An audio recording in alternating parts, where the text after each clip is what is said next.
Hai, selamat berjumpa lagi. Di Flores masih ada hamba. Mengapa? Akan saya jelaskan. Tetapi sebelum saya jelaskan soal keberadaan hamba di Flores, saya ingin membahas tentang kenapa ada hamba di Flores. Karena banyak dipengaruhi kultur Hinduisme India, masyarakat Flores dapat dibagi dalam 3 stratifikasi sosial, yakni tuan atau gae, orang biasa, dan hamba atau ho'o. Hamba merupakan para tawanan perang atau orang yang tidak bisa membayar utang, pencuri, atau yang lahir dari orang tua hamba. Status hamba bersifat kurang lebih kekal dalam masyarakat Flores. Sementara itu, gae, pemegang kasta sosial tertinggi dalam masyarakat Flores, merupakan pemilik tanah dan kekayaan yang dibagikan kepada masyarakat dari kasta yang lebih rendah. Hamba tidak memiliki hak independen atas tanah. Karena tidak memiliki hak atas tanah, nilai kemanusiaan hamba terhempas sederajat dengan komoditas yang bisa ditukar dan diperdagangkan baik pada era feodalisme maupun kapitalisme.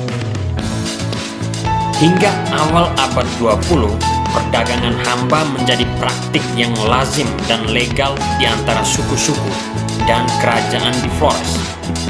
Ketika berada di bawah cengkraman kekuasaan beberapa kerajaan lokal Nusantara seperti Majapahit, Goa, Ternate, dan Bima, Flores kerap membayar upeti berupa hamba kepada kerajaan-kerajaan tersebut. Pada masa silam, seorang hamba di Flores dihargai dengan 2 ekor kerbau di pantai Aymere, tetapi nilai ekonomisnya di daerah pedalaman Ngada setara dengan 6 ekor kerbau. Dengan kewajiban membayar upeti kepada Kesultanan Bima, masyarakat Manggarai sering membeli sejumlah hamba di Aymere dan Ngada.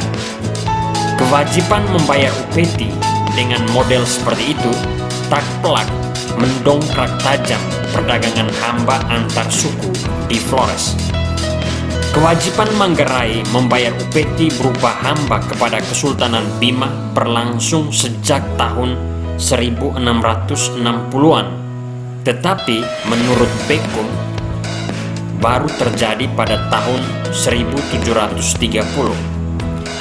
Ketika Bima menguasai Manggarai, setiap tahun 13 atau 14 dalu dan gelarang di Manggarai masing-masing diwajibkan membayar upeti berupa 2 orang hamba atau 1 orang hamba kepada Kesultanan Bima. Namun, menurut laporan Freytz, sebagaimana dikutip Bekum, bahwa sekitar 2.000 orang hamba setahun diekspor ke Bima karena menurut Bima ia berhak menerima 3.000 sampai 4.000 hamba setiap tahun. Kesultanan Bima melegitimasi aktivitas perdagangan hamba di Flores dengan argumentasi bahwa mereka akan membawa para hamba kepada seorang tuan yang memerintah mereka, dan Allah membawa orang-orang Bima untuk mengajar orang-orang liar tentang ajaran moral yang baik. Pada masa kolonialisme Belanda sejak tahun 1660-an, perdagangan hamba sangat dibutuhkan untuk mendapatkan buruh bagi akumulasi kapital di sejumlah perkebunan. Pada masa itu, perdagangan hamba di Flores dilakukan oleh orang-orang Bima dan Makassar. Pada tahun 1669, ketika takluk pada Belanda lewat perjanjian Bogai, Makassar harus membayar 1.000 hamba kepada Belanda dan seorang hamba dihargai 75 guilders. Setelah tahun 1670, perdagangan hamba di Flores kian meningkat. pasar di Maumbawa, Mauwayu menjadi tempat bagi orang-orang Goa, Bugis, Ende, dan para aristokrat tradisional Flores menjual dan mengekspor hamba dari Flores. Pada tahun 1700-an, ekspor utama Manggarai ke Batavia adalah kaum hamba. Pada tahun 1800-an, VOC menguasai jalur dan pusat-pusat perdagangan di Nusantara. Beberapa kerajaan yang kalah bersaing kemudian beralih profesi menjadi bajak laut di lautan Nusantara. Mereka merompak kapal-kapal dagang dan menculik manusia untuk diperdagangkan, termasuk masyarakat Flores.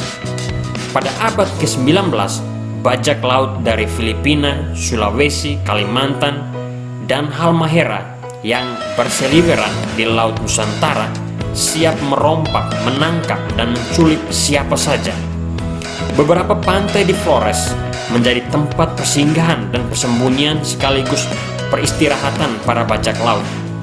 Pada tahun 1829, aksi perompakan para bajak laut dari Ilano, Sulu, Bajo, dan Tobelo sering terjadi di Manggarai.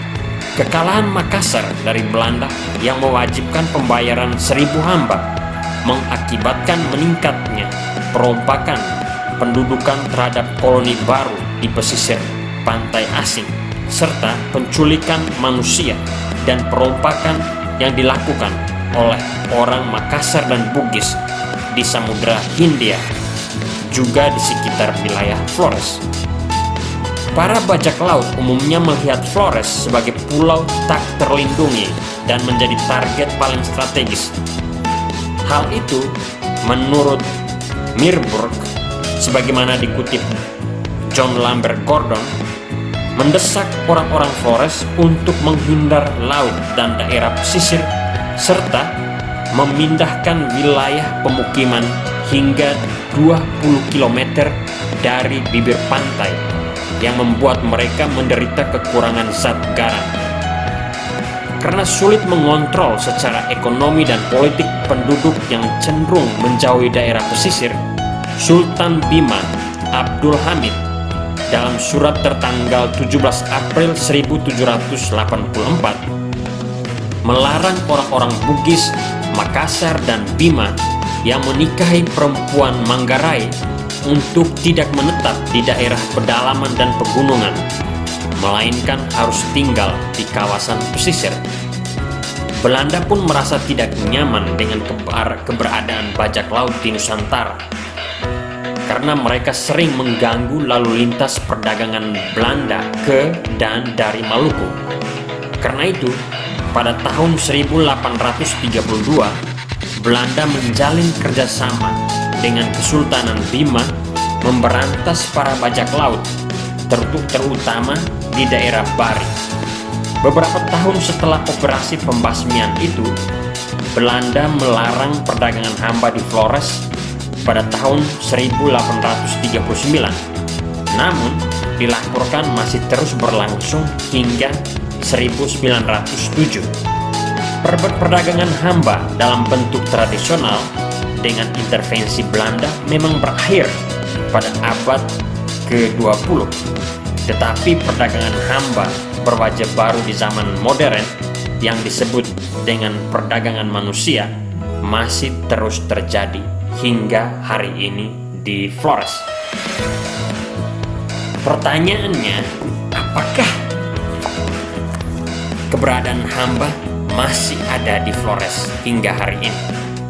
Walaupun hari ini tidak ada perlakuan perhambaan seperti di masa lalu, masyarakat Flores masih berbicara soal persoalan ini, khususnya berkaitan dengan perkawinan dan perhelatan politik. Golongan bangsawan tidak bisa seenak perut menikah golongan hamba dan sebaliknya. Selain itu, pemilihan RT sampai bupati, kategori stratifikasi sosial ini masih dipakai. Jadi, yang golongan hamba walau berpendidikan tinggi dan baik, kemungkinan untuk dipilih menjadi kepala desa atau RT misalnya agak susah dalam konteks Flores. Kehadiran gereja Katolik dan pendidikan di Flores yang dibawa oleh gereja Katolik belum bisa menghilangkan hal ini. Tetapi saya yakin dunia makin berkembang. Kategorisasi dalam masyarakat feodal ini akan segera berakhir. Untuk hal ini, pendidikan adalah kunci. Pendidikan macam apa? Pendidikan yang revolusioner, yang melihat kelas sebagai konstruksi sosial untuk kepentingan kelas-kelas tertentu, bukan sesuatu yang alamiah dan bersifat kekal, dan karena itu bisa dilenyapkan dalam sejarah Flores. Sekian saja, terima kasih dan sampai jumpa. Molo.